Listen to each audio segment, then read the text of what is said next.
All right, Chris, we're the week of the final preseason game. It's here, which means we're one step closer to the regular season. There's a lot of roster battles floating around out there. Man, it's been a very interesting week. I know Scott Fitterer's phone has been going crazy. That it has been. But let's get into this sucker. Let's get it started. The state of North Carolina covers 53,000 square miles. It is the habitat of the feared Carolina Panthers. Get dialed in, Panthers fans, for an in-depth look at your team. Exclusive interviews, locker room insight. Let's huddle up for Panthers Playbook. Here are your hosts, Dennis Cox and Chris Lee. Welcome back to another episode of Panthers Playbook. That's Chris Lee, Dennis Cox here with you, our normal Thursday edition. Before we get into the conversations about Bryce Young, roster cuts that we're already seeing with the team, also our exclusive interview with Chandler Zavala, former NC State guard, fourth-round pick of the Panthers. We have an exclusive conversation with him. But before we get into all that, Chris, make sure we got to tell the people that they subscribe to us here on YouTube. Absolutely. Right? Smash the subscribe button, hit the likes, leave us comments. We do interact. Also, don't tell Chris that he looks like Plies. As one it's just, YouTube commenter said in the past. Plies is, I guess he's a decent looking dude, but I just don't see it. I don't, maybe I need to, I know he doesn't have gold teeth anymore, but maybe I need to get a gold grill and just start saying, Maybe you should. Maybe. All right. Before you get that done, the Panthers are going to have another preseason game coming up on Friday once again. So if you're listening to this on the day that it drops, tomorrow. But my biggest thing for this team going forward is that, at least offensively, they still need reps together to continue to gel together. Absolutely. Bryce Young is going to play. I think that's the right choice. Now, I don't want him getting drilled multiple times again, but this offensive line still needs work, and Bryce Young's a rookie. He still needs repetitions. I know, like, some other rookie quarterbacks, like Anthony Richardson's, like, he's sitting out preseason games. Like, nah, man, that guy needs as many reps as possible to get better, and I like that, the fact that it's happening before a regular season game that actually matters. Absolutely. I mean, if you look at what the Carolina Panthers are going through, this is a new staff. Made up of a lot of guys who didn't work together before. The staff, they're getting to know each other right now, too. It's not like Frank Reich went back and called a bunch of friends that he used to work with. He called a lot of new guys, too, that he thought he'd be able to work with. And so you're seeing what we've seen so far in the preseason is we're seeing this offense and this staff and this team learning to gel together. And I think we saw a little bit of that. You go back to the Giants game, and you have Bryce Young. I forgot the down and distance, but he needed to spin out of trouble. He slips down, falls down, gets back up, almost hits Adam Thielen, right? Yeah. Like, what did that look like? Who did that look like? That was shades of Aaron Rodgers to me. That was shades of Patrick Mahomes to me. And that was a play that was almost busted, that almost turned into something. I don't know if Thielen jumped a little too soon or if Bryce put it a little bit too far over his head. We don't know what it is. But those types of plays, I think by the time we get to October, November, first off, the blocking is probably going to be a little bit better. But by the time we get to October, November, they're going to have a little bit more chemistry and be able to get together a little bit better with that. I think there's a lot of good things to take away from the tape on this past Friday, especially with the fact that they got better from the Jets game. It wasn't perfect, but they got better from the Jets game, and we see the tweets. Oh, yeah. Frank Reich does not need to be fired after the second preseason game. After the second preseason game, guys. Like, this is going to be a work in progress with a rookie quarterback with a lot of new pieces and a brand new offense and a new staff that's just starting to work together. Show some patience. This thing has gotten better from one game to the next. Now let's see if it gets better from the Giants over to this next game. You got to think the starters for the Carolina Panthers in terms of live action have played a total of 5 series on offense and 5 series roughly, or 4 series on defense. Like, that's it. Yeah. Like, that's it. That's all they've had together, live action against another team in a game right now. So, yeah, it's going to take a little bit of time. I don't know what people are expecting, like just the Panthers all of a sudden, just their offensive juggernaut that they're going to be putting up 30-plus points a game. Nah, that's not going to happen right away. Heck, it's not even going to happen with the Jets right away with Aaron Rodgers. It's just not, because it does take time. But needless to say, or nevertheless, I should say, this is an opportunity, I think, to get the starters just one more series together. Yeah. Or maybe or two, depending on how the first one goes. But somewhere in that 8 to 12 snaps together. Heck, if it's all on the first drive for offense, you go 8 plays, you score a touchdown, done. Take them off the field. Same thing, defense. If you go 3 and out starters on defense, cool, done. Sit the rest of the day. But they still need a couple of reps together. And the first regular season game isn't until September 10th. So there's going to be a pretty decent layoff between the final preseason game and game number 1. Like you said, Chris, it's going to take some time for all this to gel together. And here's another thing. I don't want to overreact to this, but no, do it, man. Do it. We're in the media. Overreact. One of the things that people were talking about during the whole offseason was, Bryce Young size, what's going to happen when he gets hit and things like that. And then I started thinking about it from Bryce Young's perspective, right? Like I was in the press box in that Jets game when he got drilled from behind and for that first sack. I think it was in that first series, right? The whole press box went like that. And I was thinking, when does that ever happen for any quarterback? Because it's not like it was just this huge, devastating hit. It was a hit. It wasn't like it was a crazy, devastating hit, and he got right back up. Mm-hmm. Bryce Young is a tough guy. You don't play at Alabama or modern-day high school out of California if you're not tough. Mm-hmm. And, while size, yes, could be a factor, and you don't want guys to be lunging at him the way, folks were lunging at Cam Newton when he was with the Carolina Panthers. You don't want to see that happen. At the same time, Bryce Young is a football player, and he can take hits. The hits are going to happen. So let's look at it from his perspective. Let's not underestimate how tough this guy is and how his toughness and his playing ability and his smarts got him to where he's at. Mm-hmm. He's not going to be here if he's fragile.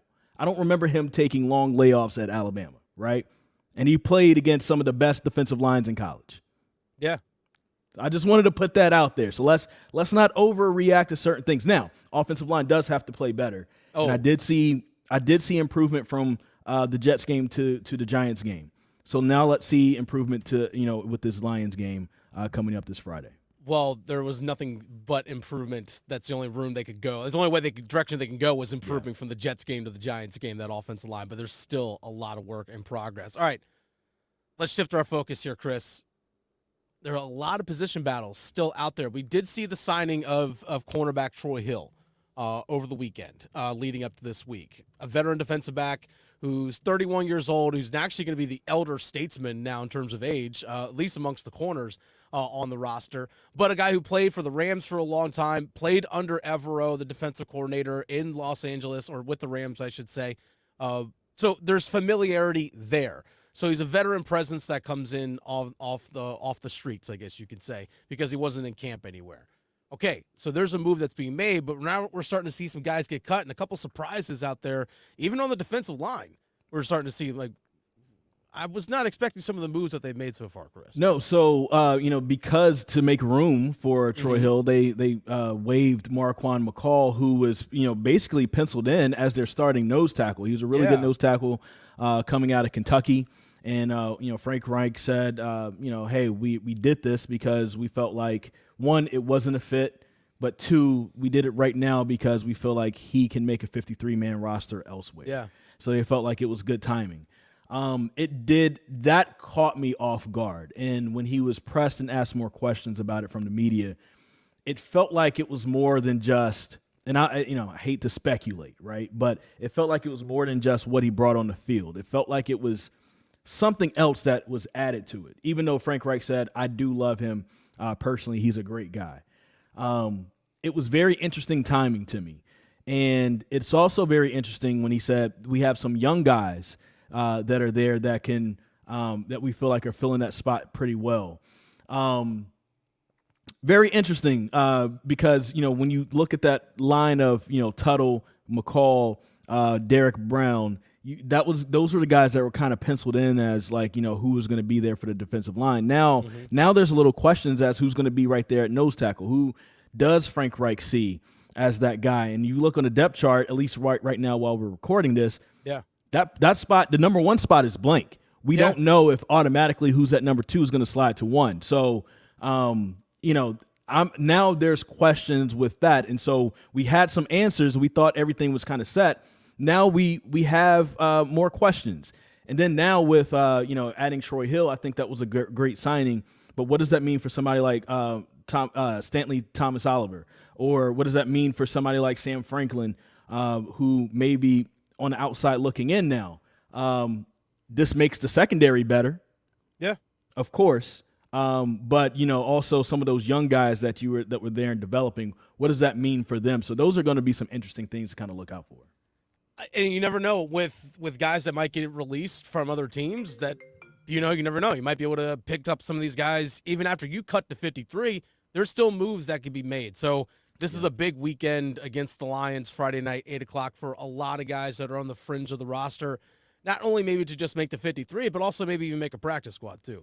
And Frank Reich was saying that, along with the Marquand McCall, him being cut from the team, that a lot of other position groups aren't set in stone. Now, he could just be saying that, could just be coach speak or whatever, but it also could be very true. And he was saying that one of the big things to do is, you may have had an impressive training camp, may have had an impressive game against the Jets, but sometimes that final memory is the lasting memory. So how are you going to come out against the Lions? So when he says stuff like that, I think about people like Amari Barno. I think about people like Sam Franklin, somebody like Stanley Thomas Oliver, some of those guys, and maybe even now Shi Smith, since Damiere Byrd is hurt, and now Laviska Shenault is in concussion protocol. We just found that out. Somebody like a Shi Smith, maybe somebody like a Derek Wright. How are you guys going to step up as wide receivers to try to sneak into that 53-man roster or to make that practice squad like you were saying? So this is going to be a very interesting next couple weeks here, as we're going to see what happens with the Lions game, and then some cuts are going to come. So Laviska Shenault, like you mentioned, in concussion protocol, something that he suffered in practice. We still haven't seen Terrace Marshall Jr. come back as well. So Shi Smith, you're getting valuable reps. Yeah. And also you look on the reverse as well, like Terrace Marshall Jr., you're missing valuable reps. You're a third-year wide receiver in the NFL, and you're still now you're on the bench right now because you're hurt. Who knows how long you're going to be out? These are valuable reps and valuable time that you're missing. I mean, you might be in the middle part of your third season in the NFL and have nothing to show for it. I hate to bring this up. Talk to me. This is one of the reasons why he was in Matt Rule's doghouse. Yeah. Because it seemed to be like this is his pattern. At the beginning of the season last year, had some injuries, slow start. He was on the bench. And then when Matt Rule was fired, that's when Steve Wilkes decided to play him. It was kind of a similar deal in his rookie year. And so it's usually like small tissue, soft tissue type of injury. So, we'll see what happens with that and how he responds to that. But Terrace Marshall was set up in a great way to have an explosive year. And you've got guys that's right there that can compete with you. I also didn't mention Javon Wims. He's a veteran wide receiver we've seen with the Bears before, and he has a chance to potentially take a roster spot. So, guys like that. Hey, Terrace Marshall, it's getting serious right now. Shi Smith is getting serious right now. Big time. I think there's going to be – I think Laviska Shenault is penciled into a role because I'm not sure if there's anybody who can do what he can do. Maybe Jonathan Mingo, but who knows? But I think he's going to make the roster, but we'll see what happens with some of those other pieces. Seems like anything can happen at this point. Anything can happen. And speaking of pieces and guys filling in different spots, Chandler Zavala got his first live game reps against the New York Giants coming off a pectoral injury that he suffered during the offseason. Well, guess what, Chris? You and I had a conversation with Chandler Zavala. We're going to talk a little cooking, obviously, because his father's a chef, but also his time at NC State and what's translated so far to the NFL, and also him shooting his shot. Let's go to Chandler Zavala. All right, Chandler Zavala, guard for the Carolina Panthers. Welcome to Panthers Playbook. Of course, this is your rookie season, and it's about to start, really coming up really soon. Exciting times. We're familiar with you up here in Raleigh because of your time at NC State. But I have to ask you this question. Like you got to the Carolina Panthers in a very interesting way they kind of let everybody know that you shot your shot. You just sent a text to Scott I Fitterer like, yo, what's up? Like, come get me, man. I'm here. Yeah. Walk us through what happened on your end as the draft was going on and what led up to you being drafted and being with the Carolina Panthers. Just throughout the draft process, me and my agent Derek Gilmore were just talking about all the different scenarios and everything. And I went to visit Carolina at the end before the deadline. So I met everybody and met all the coaches and everything. And then when the time came, like when Carolina was picking, I told my agent I wanted to go to Carolina. It felt like home just when I came to see them. They made me feel welcome and everything. So I told him he didn't want to send a text. He said, "Go ahead, send that text." Nice. And when they came back and said, "Hey, we're gonna draft you," like how was that feeling that you shot your shot and it worked? I lit up like a little kid, and then my family also, because my mother's in Raleigh right now. She lives there with my little brother, and then just coming down the road just felt like home anyway. So it didn't feel any different coming here. Yeah, your former teammate Ikem Ekwonu drafted the year before you. What conversation did you all have before being drafted? We were just talking about just the offense that they run and everything, and then he was like, "Man, you would be a great fit here. Just the way you played, the way we played together at State, and just the room here and the team itself is just a brotherhood. Everybody looks out for each other." That's awesome. Before we get to some of the on the field stuff and you getting the shot in the Giants game, we got to talk about this. Your dad is a chef, and heard that he's cooked for NC State before. First off, do you have those same chef skills? And secondly, is he going to help cook for the team during the season this year? And how can we get in on this too? Yeah, I want in on this. All right. Well, the first question, I can cook, but not like he does. Okay. And the second question, I'm trying to plan something at the end, because he did cook for the old lineman. He made a lot of food, and it was all gone. He didn't expect it to be all gone because he bought a lot, but yeah, I'm trying to plan something. Yeah, I just want to know what's his specialty? Like, what's his go-to thing that you like the most, but also what have you mastered in terms of cooking? I mastered Italian food. Okay, I'm in. And then with him, it's kind of like he does everything. Like he's been doing it since he was 15 years old.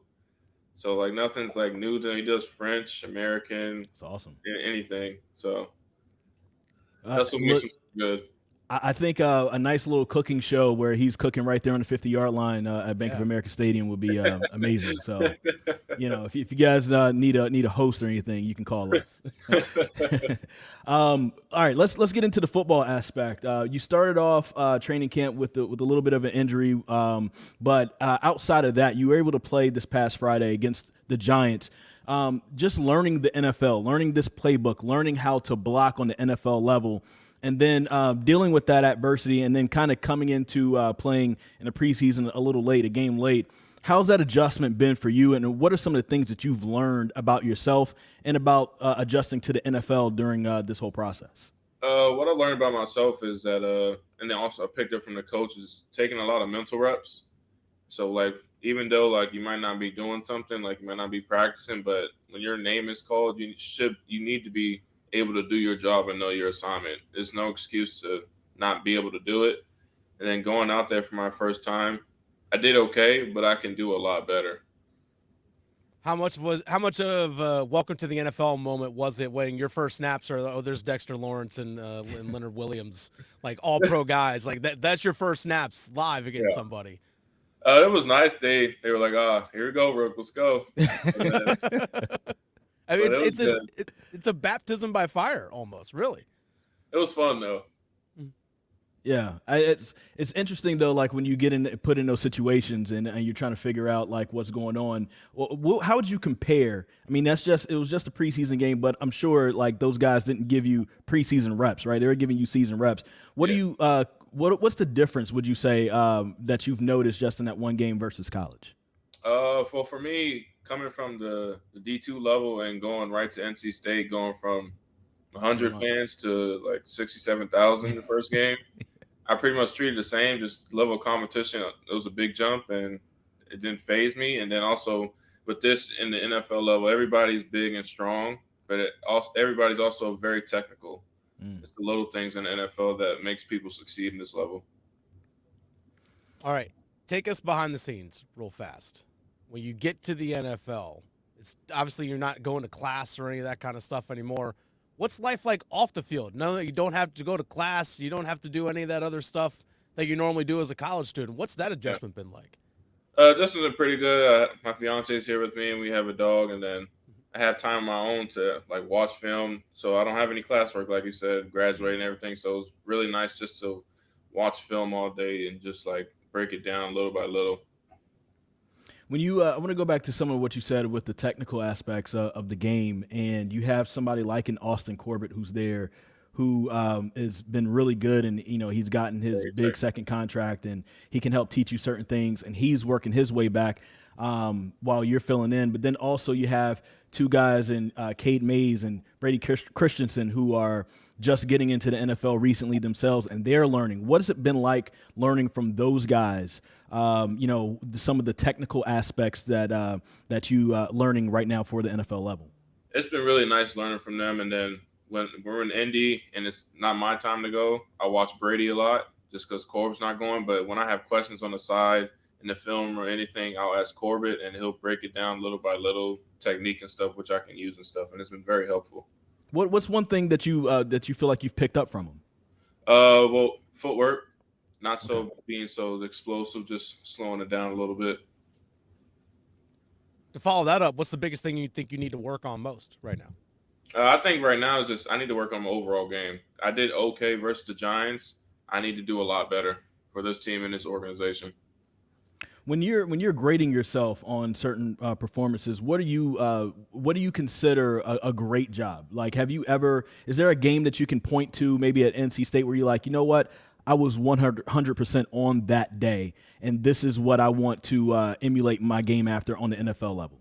All my games at State was 100%, and that's what I want to carry on to here. This is why I'm here. He said all of them. I was great at NC State. That's why you got drafted for sure. Yes, sir, and that's why they brought me here. So let's translate like I'm a finisher and I'm a technical person, and I'm just learning more and more just from Corbett, Coach Kuz, assistant online coach, and Coach Camp. I'm just learning so much from him. What's the outside of your position group? Who's the veteran that's giving you the best advice so far?